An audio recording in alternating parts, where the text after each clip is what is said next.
Ce matin vers 10 heures, une cinquantaine de personnes se sont rassemblées à Anoussi. Elle a répondu à l'appel lancé par Wake Up Madagascar sur les réseaux sociaux pour manifester contre le délestage. La manifestation a duré une quinzaine de minutes. 30% du budget de la commune d'Ivato Aéroport provient des taxes et impôts, mais ses propres ressources n'arrivent pas à faire tourner la commune. Elle est contrainte de trouver d'autres financements pour les projets de développement. Ce 8 décembre, Lyon s'illuminera.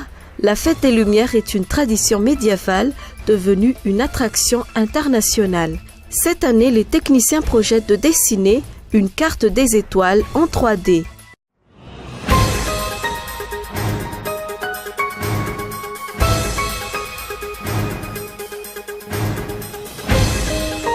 Bonsoir à tous et bienvenue dans ce journal. Nous sommes à 15 jours avant la fin de la deuxième session ordinaire du Parlement. Jusque-là, seule la loi de finances initiale 2015 figure parmi les grandes réalisations de cette institution. La loi organique sur la création de la Haute Cour de justice ainsi que la loi sur le statut particulier des grandes villes comme Antananarivo, Sainte-Marie et Nouzbé attendent encore les députés. Normalement, elles doivent être finalisées et adoptées avant la fin de cette session qui doit se terminer le 19 décembre prochain. Jour J de la manifestation de Wake Up Madagascar et Gasleo Délestage. Depuis des semaines, ces groupes ont lancé sur les réseaux sociaux l'organisation d'un mouvement social revendiquant l'arrêt immédiat du délestage. Qu'en est-il de cette manifestation? Les réponses dans ce reportage. À Anoussi, ce matin vers 10 heures, une cinquantaine de personnes se sont rassemblées. Elle a répondu à l'appel lancé par Wake Up Madagascar sur les réseaux sociaux pour manifester contre le délestage. Cela fait des années que la Chirama vend de l'obscurité à ses consommateurs.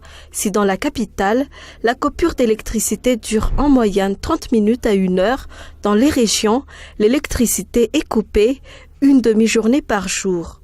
Par rapport aux autres manifestations, l'appel du Wake Up Madagascar n'a pas laissé l'opinion publique indifférente, d'après Ranjema Namialsou, président du Wake Up Madagascar. Elle a ajouté que les consommateurs ont droit à un service irréprochable et d'être écoutés. Le délestage a des répercussions sur le bien-être de tous.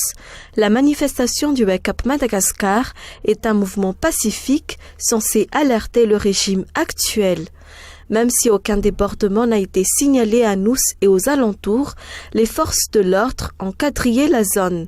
Ils ont été présents sur place, non pour mettre un terme à la manifestation, d'après le colonel Ravouavi, mais pour le maintien de l'ordre sur place. 30% du budget de la commune d'Ivato Aéroport provient des taxes et impôts. Les recettes fiscales ont atteint 300 millions d'ariars en 2013, dont une grande partie est générée par les taxes sur les propriétés. Et ses propres ressources n'arrivent pas à faire tourner les communes. Elle est donc contrainte de trouver d'autres financements pour les projets de développement. Lili Rabiad. Le budget alloué par l'État aux collectivités territoriales décentralisées est loin de couvrir leurs besoins. La perception de taxes et impôts reste le seul moyen de compenser le manque. Pour la commune Ivato Aéroport, 30% des recettes fiscales provient des taxes sur les propriétés. Et en particulier, 15 à 20% des demandes d'autorisation de construction. À cela s'ajoutent les droits de parking, les impôts perçus pour les affichages et les actes. D'après Mamirson Joseph Arthur, le taux de pression fiscale a chuté ces dernières années. La commune arrive à survivre grâce à la hausse du taux des impôts prélevés aux contribuables. Cette augmentation tourne autour de 5 à 8% par an. Les recettes fiscales ont de ce fait connu une légère hausse en dépit de la baisse de la pression fiscale. En 2012, les impôts et les taxes ont fait entrer 255 millions d'ariars dans la caisse de la commune. Pour cette année, les recettes tournent autour de 319 millions d'ariars. Ces recettes sont entièrement affectées au budget de fonctionnement de la commune. Boula Maxime, trésorier de la commune Ivato Aéroport, souligne que la commune doit trouver d'autres ressources financières voire attendre la générosité des bailleurs de fonds pour la mise en œuvre des projets. Rappelons que moins de 1% du budget de l'État est affecté à la collectivité territoriale décentralisée.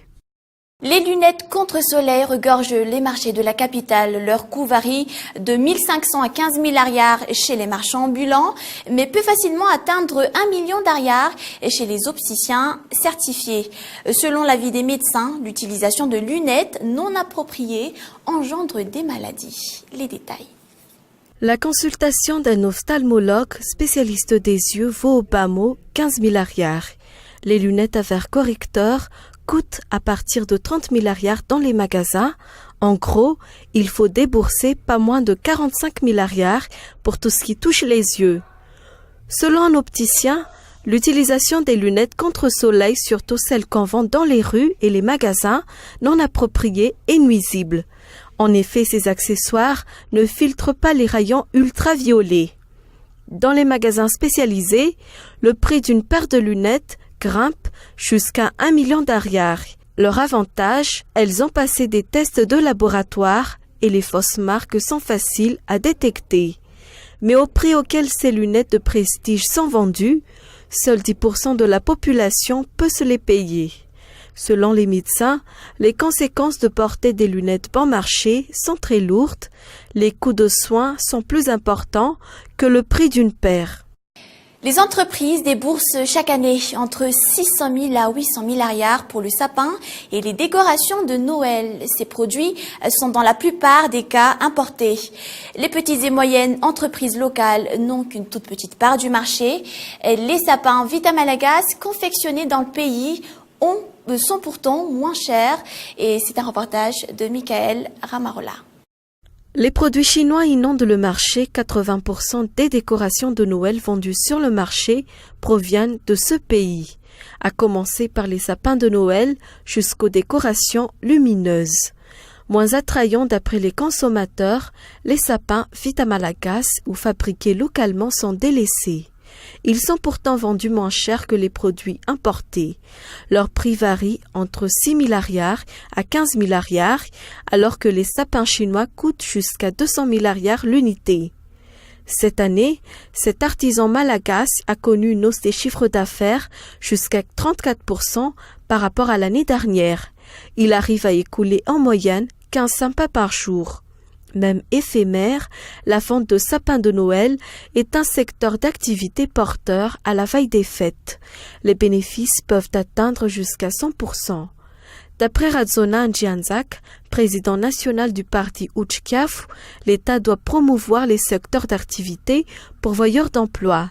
Une petite entreprise spécialisée dans la confection de sapins de Noël fait vivre au moins 5 familles. La hausse des taxes prélevées aux produits importés est une des mesures permettant de limiter l'importation massive dans le pays.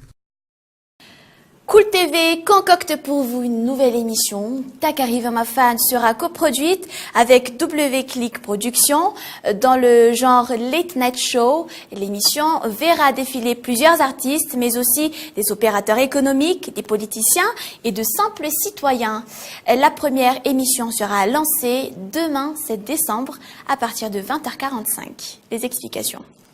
L'émission Takari Vamafan, c'est...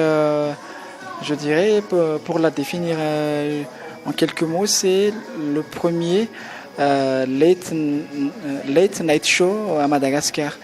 C'est une tendance qui fait vraiment, je dirais, buzz en ce moment à l'extérieur, notamment aux États-Unis, en Europe, au Brésil et en Angola en ce qui concerne l'Afrique. Et donc, pour nous Madagascar, ce sera sur Cool TV. Comment ça va se passer? Ce sera une émission de format de 26 minutes hebdomadaire. Et il y aura bien entendu 2 rediffusions par semaine. Actualité internationale, ce 8 décembre, comme chaque année, à la nuit tombée, Lyon s'illuminera. La fête des Lumières est une tradition médiévale devenue attraction internationale. Où en sont les préparatifs? France 24. C'est une autre galaxie, à des années-lumière de leur quotidien. Tous les 8 décembre, les éclairagistes de la ville de Lyon s'embarquent dans une nouvelle aventure spatiale, investir une façade, un monument, une rue, en utilisant leur savoir-faire forcément éclairé. Cette année, leur projet est de dessiner une carte des étoiles en 3 dimensions sur la place Antonin-Poncet. Mais avant d'en arriver là, il a fallu garder les pieds sur terre. Imagination, conception, fabrication. Depuis 3 mois, les techniciens du service éclairage planchent sur la création d'une voûte céleste composée de 1000 étoiles fait main. Le dirigeant du principal syndicat de la gauche française sur la sellette, Thierry Lepin, se trouve devant la direction centrale du syndicat qui doit voter pour son éviction. Il est soupçonné dans plusieurs affaires de malversation. C'est toujours un reportage de France 24. Derrière ces murs, le sort d'un homme se joue. Depuis 10 heures ce vendredi matin, le bureau exécutif de la CGT délibère. Il existe 2 options, un départ volontaire du secrétaire général ou une révocation, ce qui prendrait plusieurs jours.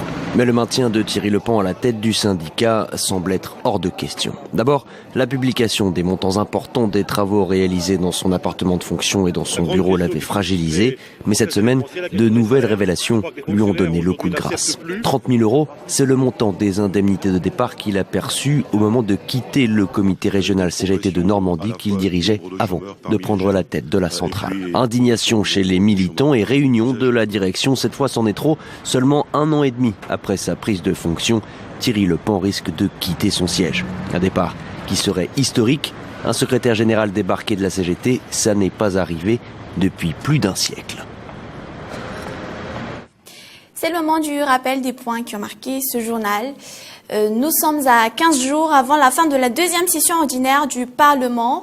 Et jusque-là, seule la loi de finances initiale 2015 figure parmi les grandes réalisations de cette institution. Jour J de la manifestation aussi de Wake Up Madagascar et Casse le délestage. Depuis des semaines, et ces groupes ont lancé sur les réseaux sociaux l'organisation d'un mouvement social revendiquant l'arrêt immédiat du délestage. Et enfin, les 30% du budget de la commune d'Ivat Aéroport proviennent des taxes et impôts. Les recettes fiscales ont atteint 300 millions d'ariars en 2013, dont une grande partie est générée par les taxes sur les propriétés. Et sachez que ce journal est visible sur notre site tv.cool.mg. Mais dans un instant, ne nous quittez pas. L'émission Carols viendra après ce journal, ainsi que 2 films que je vais vous laisser découvrir par vous-même. C'est la fin de ce journal. Merci d'être resté avec nous. On se retrouve donc la semaine prochaine à partir de 20h45, toujours sur Cool TV. Excellente suite de programme et bon week-end à tous. Au revoir.